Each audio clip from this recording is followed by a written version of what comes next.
c'était vraiment très très bien du côté du Maroc. Et même en deuxième mi-temps, ça peut faire 4-0. Donc c'est ce Maroc-là qu'on a envie de voir. Après, bien évidemment qu'il y aura un équilibre à trouver quand le niveau va s'élever. Mais même, je trouve que, bon, vu de la télé, mais dans les tribunes, il s'est passé quelque chose. Ça monte en intensité. Apparemment, c'est le match. On n'y était pas au stade, mais c'est les échos que j'ai eus, moi. Voilà, apparemment, c'est le match où il y a le plus d'ambiance. Exactement.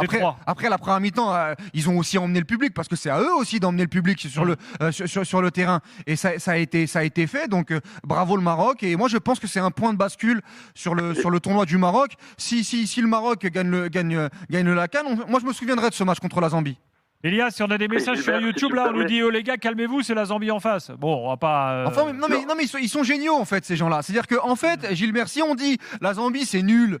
Zambie qui n'avait pas été ridicule sur les matchs d'avant. Non, mais c'est les premiers qui nous diront mais de toute façon, le Maroc, il faut qu'il gagne 7-0. Vous n'êtes jamais satisfait, vous n'êtes jamais content. Un match de CAN, il faut le gagner. Oui, c'est vrai que moi, la Zambie, j'ai trouvé très très moyen pour pas dire faible. Mais c'est aussi peut-être le Maroc, mais ils se sont fait concasser sur les 20 premières minutes. Et c'est le Maroc qui s'est rendu la tâche facile. Parce que le Maroc, moi, les Comores, on les a encore vus ce soir. J'ai trouvé ça faible, moi, les Comores. Et on n'a pas senti cette supériorité, cette vie dans le jeu. Donc, moi, sincèrement, il y aura toujours des pistes froids. Là, un tournoi, la CAN, faut gagner. Faut avancer et faut montrer des choses, faut montrer une amélioration. Et moi, le Maroc me l'a montré ce soir, donc bravo à eux.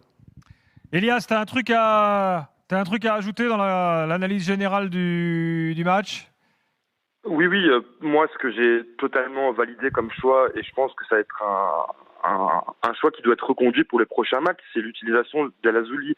Parce qu'en fait, El Azouli t'apporte un autre style de jeu, un autre profil qu'on n'avait pas. En fait, on avait un Saibari et un Diaz qui ont plutôt un profil similaire. Des joueurs très forts dans les premières touches, dans la gestion du jeu. Et là, en fait, on a un joueur qui est déstabilisateur. C'est-à-dire qu'il va créer constamment le danger de par ses courses, de par sa percussion. Et en fait, ça permet de contrebalancer avec le retour d'Hakimi qui va avoir lieu sur le côté droit. Et moi, je crois que c'est un joueur sur lequel on doit miser. Et puis, je voudrais aussi notamment parler de El Kaabi. Qui a fait ce soir un match stratosphérique. On va en parler dans le détail d'El Kaabi dans quelques minutes, évidemment.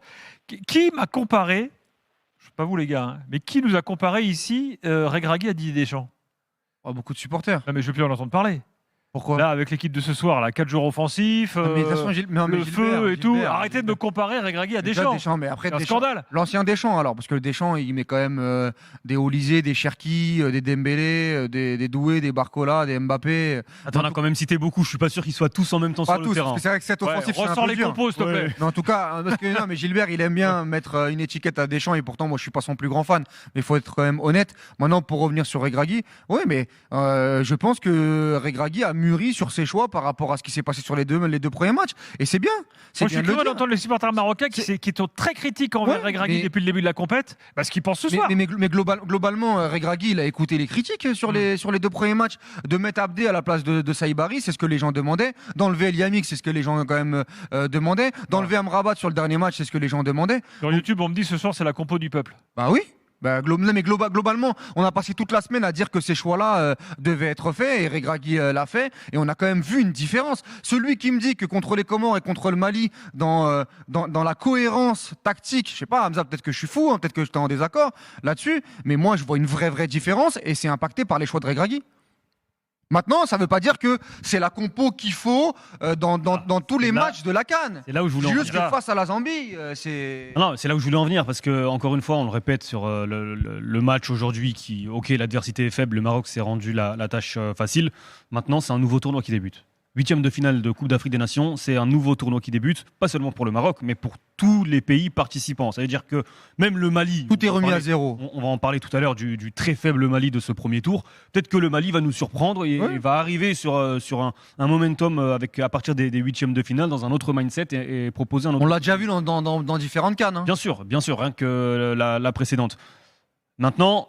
faut partir aussi du principe qu'aujourd'hui, Walid Regragui, il a à sa disposition un effectif extrêmement riche, extrêmement fourni, extrêmement complet, et qu'il a la possibilité... Alors, il ne changera pas de tactique, il ne partira pas sur 5 défenseurs. Moi, je l'imagine très mal changer. Voilà, aujourd'hui, c'est son 4-3-3 ou 4-2-3-1 selon les joueurs choisis. Après, ça va être les choix d'hommes. Exactement, les choix d'hommes.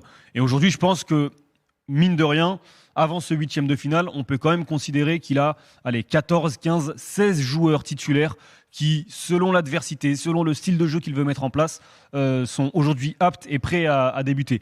Certains vont, dire on aimerait voir un peu plus Aïd Boutlal, on aimerait voir un peu plus Talbi, on aimerait voir un peu plus El Khanous aussi, qu'on a finalement très peu vu sur ce premier tour, Enesiri à la pointe de l'attaque. Mais mine de rien aujourd'hui, et je trouve quand même que c'est aussi l'enseignement de. Il y a des gens sur Terre qui veulent match. voir El Nesseri sur le terrain. Je sais pas, moi non, à titre D'accord, ok, personnel. non, parce que citons-les. C'est un profil différent quand même. Oui. C'est un profil Je pense différent. qu'El Kabi, là, il a quand même Et là, tapé du poing sur la table, oui. quand même, El Kabi. Attends, maintenant tu mets El Kabi Diaz, puis après tu réfléchis éventuellement. Oui, c'est ça exactement. Mais je pense que on est quand même. Après le premier match, après le deuxième match, il y avait quand même pas mal de questions. Moi, je pense qu'après le troisième match, il y a quand même 2-3 mecs qui se sont imposés dans les chantiers qu'on avait évoqués en début de semaine. Maintenant, moi, j'aimerais quand même insister parce que on fera les individualités, mais moi, là, il y a une individualité qui prend quand même beaucoup de place dans cette équipe.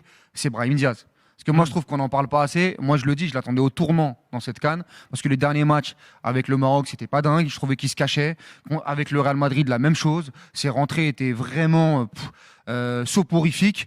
Mais là, il est en train de prendre la CAN. Il la casse en deux. Moi, à part Lookman, je vois pas une individualité aussi forte depuis le début de la compétition. Il est impactant, il est décisif. Je veux pas faire de blasphème et de comparaison avec certains joueurs de grandes sélections.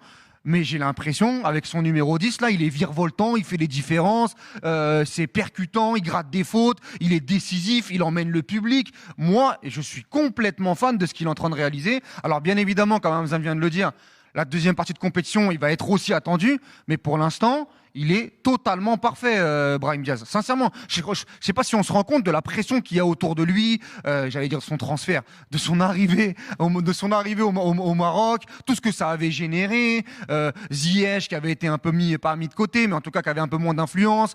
C'était l'équipe de Ziyech, c'était devenu l'équipe de Brahim Diaz. Et aujourd'hui, je pense qu'au pays, là, il est en train de passer de l'autre côté, Brahim Diaz, clairement. Donc moi, bravo à lui et pourvu que ça dure parce que le Maroc est bien plus fort avec ce Brahim Diaz. Mais ce qui est valable pour l'équipe et pour les équipes, c'est aussi valable pour les joueurs. 8e de finale, c'est un nouveau tournoi qui débute. C'est vrai. Malheureusement, c'est le foot. C'est le foot. Ça, tu l'as déjà dit. Non, mais il a raison, parce que c'est important. Encore une si fois, match à élimination directe, 90 minutes, t'as une adversité. Rappelle-toi le Maroc-Bénin en 2019. Finalement, tu te fais sortir par une équipe qui, soyons très honnêtes, elle est plus faible que toi. Sur les 120 minutes même. T'as pas besoin d'être honnête, ils sont plus faibles. Maintenant, on est obligé de le dire aussi, Hamza, on fait un bilan des 3 premiers matchs. Moi, quand tu allumes la télé du Maroc, là. C'est le joueur. Tu vois. C'est le joueur. Il y a un truc qui se passe, il y a une électricité, il y a la lumière du stade, elle s'allume quand il a le ballon, quoi. Donc, t'es obligé de le dire. Après, bien évidemment, tu remets ta ceinture en jeu à chaque match. Et encore plus dans ce. Alors, en l'occurrence pas sur ce match face à la Zambie, mais encore plus sur les 2 premiers matchs où tu avais des joueurs amorphes, mais par le style, Saïbari, c'est pas le joueur justement comme Abdé a pu l'être aujourd'hui, qui va prendre le ballon, qui va le porter, qui va dribbler, qui va éliminer, qui va déborder, qui va...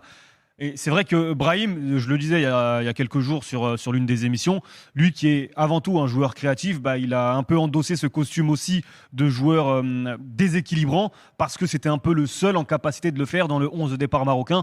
Et le fait d'avoir un Abdé de l'autre côté, ça va aussi libérer de l'autre côté un joueur comme Brahim. Ouais. Ayoub El Kabi, sincèrement, au-delà de son profil qui pour moi est le plus à même à être le titulaire de cette équipe, en attendant ou pas le retour de Hamza Igaman, mais Ayoub El Kaabi, c'est vrai que c'est un joueur spontané, comme on en voit de moins en moins finalement, même au poste de numéro 9. Et il a cette capacité à se montrer clinique, à se montrer... souvent, il va tenter sa chance. Il a la possibilité de frapper, il tente sa chance. Alors après, c'est but, c'est pas but, c'est danger, c'est pas danger. Mais c'est ce qu'on demande quand même à un numéro 9, Ayoub El Kaabi. Ça reste quand même un joueur en plus en pleine confiance par rapport à ce qu'il a réalisé à l'Olympiakos et par rapport aujourd'hui à son début de Coupe d'Afrique des Nations assez prolifique. Moi, je suis trop content. Je suis trop content parce que c'est toujours un joueur que je kiffais parce qu'il a toujours été dans l'ombre de El Nesri, notamment sur les dernières compétitions où Regragui n'a jamais voulu véritablement le lancer. Il a eu certains matchs, mais c'était vraiment El Nesri le numéro 1 de par son vécu, de par ce qu'il avait fait à la dernière Coupe du Monde, aussi à son club avec le FC Séville. Et à la dernière CAN, El Nesri a été vraiment dedans. Et là, on attendait, on se disait, est-ce que il va encore louper le train El Kaabi parce que tu as Igaman qui arrive comme une balle, parce que tu as Raimi qui est aux derniers Jeux Olympiques avait été très très bon. Premier match, il est sur le banc et là, il saisit sa chance. Et encore une fois, ce soir, il met le premier but, il met le troisième but. Alors, c'est pas le joueur le plus fin dans les remises parce que sur la première mi-temps, il y a 2-3 remises qu'il doit faire, qui fait pas bien, mais par contre l'instinct du buteur dans la surface de réparation, bien se placer, et puis surtout tu as vraiment le sentiment que lui dans la gestion des émotions, il prend cette compétition comme un kiff, et il est toujours souriant, il a la banane et globalement il la transmet et il la diffuse, et moi je pense que ça peut être très important pour le Maroc d'avoir ce buteur, ce mec qui plante ses buts, surtout que c'est assez bien répertorié sur l'animation offensive avec vraiment des profils différents, Brahim Diaz, Abdé et un El Kaabi. Faut savoir que sur le deuxième but, c'est Brahim Diaz qui finit l'action, mais il est pas très très loin, il rate le ballon, il rate le centre d'Abdé, il est déjà bien positionné. Voilà, c'est un vrai danger pour les défenseurs centraux adverses, et c'est très très bien, c'est une très bonne chose pour le Maroc. Juste, tu parles de son état d'esprit et de sa banane, le fait qu'il soit content d'être là, c'est aussi, je pense, lié à son parcours. On rappelle, c'est un joueur, il n'a pas connu une formation classique. Il était encore à 18-20 ans, il pratiquait le métier de menuisier, il a son premier contrat pro à 21 ans au Racing de Casablanca. À l'époque, c'est un joueur défensif, il joue latéral gauche, il joue défenseur central, il joue milieu défensif, et finalement c'est au Racing de Casablanca qui se positionne en tant qu'attaquant avec un coach Mendoza qui le place justement devant. Mais il est pris en 2018 avec Renard derrière. Oui, avant Renard, il y a le championnat d'Afrique des Nations. Exactement, il explose les compteurs, il met 9 buts, c'est un record sur un seul championnat d'Afrique des Nations, et c'est à ce moment-là, effectivement, qu'il est convoqué par Hervé Renard. Où il fait un match ou deux, je crois, à la Coupe du Monde derrière Boutaïb en 2018. Et c'est là, véritablement, il explose. Il y a le passage en Chine, après, derrière, et il revient en Europe, en Turquie, il roule sa bosse, et il gagne la Conference League avec l'Olympiakos en étant le meilleur buteur de la compétition. Et je crois meilleur buteur sur une demi-saison, parce qu'ils étaient en Europa League, ils sont reversés en Conference League. Non, mais c'est un sacrée histoire. Un parcours fantastique. Et puis en plus, c'est une histoire à la brute, ça. Pour moi, c'est une histoire à la Safa. Totalement, peut-être. Et sa reconversion est faite. Oui. Il va pouvoir redevenir menuisier quand il arrêtera le football. Exactement, il fera des bicyclettes. Voilà, en olivier. Exactement. Je sais pas comment, ce qu'il veut. Ouais. Alors, juste quand même. Tu disais oui, mais si Igaman revient, mais enfin, Igaman, il va apporter quoi de plus en fait là? Ouais, là, pour moi, c'est réglé. L'histoire est réglée en fait. Ouais, c'est vrai que c'est. Non, mais dans la hiérarchie, elle peut Igaman, c'est pas Hakimi, quoi. C'est pas un mec. Peut-être pas en tant que numéro 1, mais celui qui pourrait entrer en numéro 1, donc le numéro 2, ça pourrait être Igaman. Ouais, en demi peut-être. Ouais. Ça peut arriver très vite. Et effectivement, il faut qu'il revienne de blessure. Il faut qu'il revienne de blessure. Othman est avec nous au 32-16. Othman qu'on connaît puisqu'il est venu nous voir, je crois, dans nos studios, dans notre magnifique riad qui est toujours sur une électricité qui fonctionne à 100%. Salut Othman. Ah, salut les gars. Bon, je suis rentré en France finalement, j'ai pas eu de place donc je suis rentré. Ah. Non, mais merci en tout cas de m'accueillir. Ouais, je voulais parler du Maroc un petit peu et surtout du fait que forcément dos au mur, on est toujours. Alors attends, on est sur l'évaluation là. On a tous les débats que tu veux faire là, on l'a déjà fait. Donc permets-moi de te reconcentrer sur l'évaluation. Là, on était sur Kabenouévé. Donc tu vas nous dire que tu dis quoi, homme du match, taulier, tu dis quoi?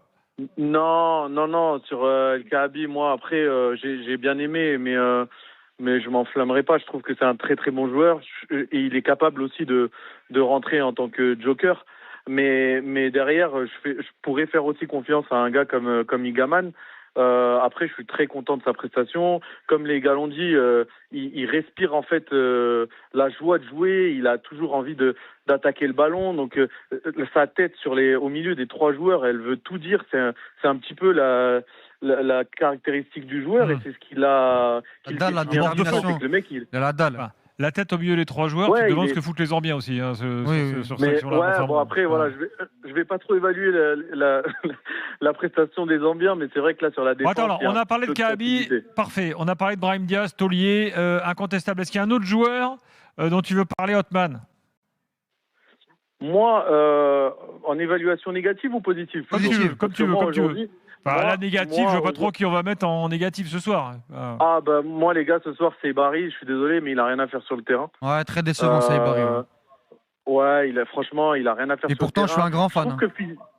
Ouais, moi aussi, tu vois, Walid, et je trouve qu'en fait, j'ai l'impression qu'il n'est pas en forme physiquement. Et on sait qu'en fait, en Afrique, les mecs, c'est tous des athlètes. Non, mais attention avec Saïbari, parce que Saïbari, il a une morphologie où tu te dis il a 2-3 kilos en trop, mais je suis pas sûr que ce soit le cas. Par contre, donc je vais pas juger sur le physique, mais par contre, moi sur les intentions et sur la réalisation, moi c'est un joueur que j'avais aussi découvert avec les jeunes là quand ils ont gagné la CAN 23 contre l'Égypte. Il avait été très très bon, et depuis je le suis avec le PSV Eindhoven, et pour le coup là on peut pas critiquer Regragui, parce que Regragui il fait un choix vraiment fort. On pouvait attendre El Khanouz dans ce rôle là, et ben il fait jouer Saïbari. Il lui donne 3 matchs, 3 titularisations, même avec l'entrée d'Abdel El Zazouli, il le recentre dans l'axe et il casse pas la baraque, quoi. Il dénote véritablement par rapport aux performances de Brahim Diaz et de Ounahi, et c'est vrai que sur ça, faut préciser que c'est son vrai poste là. Oui, voilà. Et sur ça, à un moment donné, il faut responsabiliser les joueurs.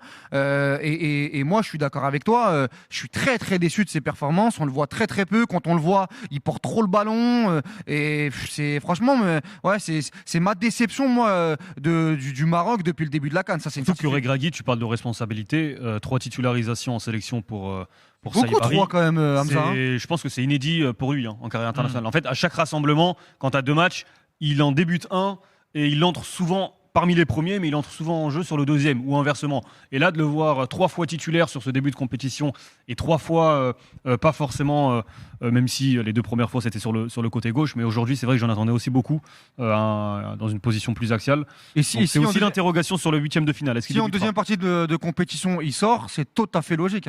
C'est tout à fait logique. Et moi je pense que Amrabat, quand ça va jouer le Cameroun ou la Côte d'Ivoire, il va revenir.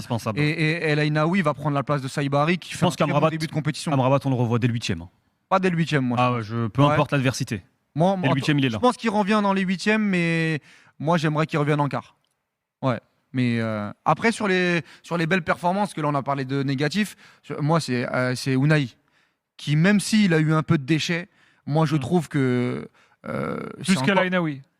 El Ainaoui est très bon aussi, dans un autre registre, mais pour moi, El Ainaoui, Ounahi, il a haussé le curseur sur la première mi-temps, dans les transmissions, dans les relais, dans les circuits, dans la connexion, dans le fait d'être décisif aussi, parce que c'est lui qui donne le ballon de but à El Kaabi sur le 3e, et c'est lui qui donne l'avant-dernière passe qui crée la différence sur le but de Brahim Diaz. C'est lui qui lance parfaitement Abdé, et j'ai retrouvé le Ounahi qui rayonne dans cette sélection marocaine et qui est indispensable. Alors que sur les 2 premiers matchs, je le trouvais un peu en dedans, je trouvais qu'il traînait un peu la patte. Là, véritablement, je l'ai trouvé très très bon, même s'il y a 2-3 ballons perdus, et avec ce Ounahi là, le Maroc peut voyager.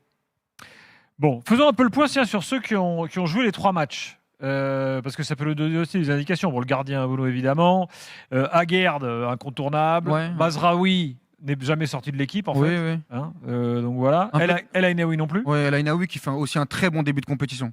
Voilà. Qui lui aussi est attendu à l'accueil du carrefour de Rabat, comme Brahim Diaz. Parce que El Ainaoui. Brahim Diaz aussi a tout. Et El Ainaoui, chez les supporters, il y avait une petite musique comme quoi il attendait un petit peu l'équipe de France, qui voulait pas faire les dernières compétitions. Il n'est pas arrivé il y a longtemps. Septembre, octobre. Il se positionnait pas. Il y avait une communication qui était un peu bizarre. Au final, il est arrivé. L'équipe de France, on va pas se mentir, il était loin quand même. Oui, enfin, il était loin. Quand tu vas à la Roma, à un moment donné, Manu Koné, il est à la Roma, il joue en équipe de France. Et El Ainaoui, tu parlais d'histoire avec El Kaabi, lui aussi, il y a 2 ans, il était à Nancy. Il était à Nancy en national, il était capitaine à Nancy.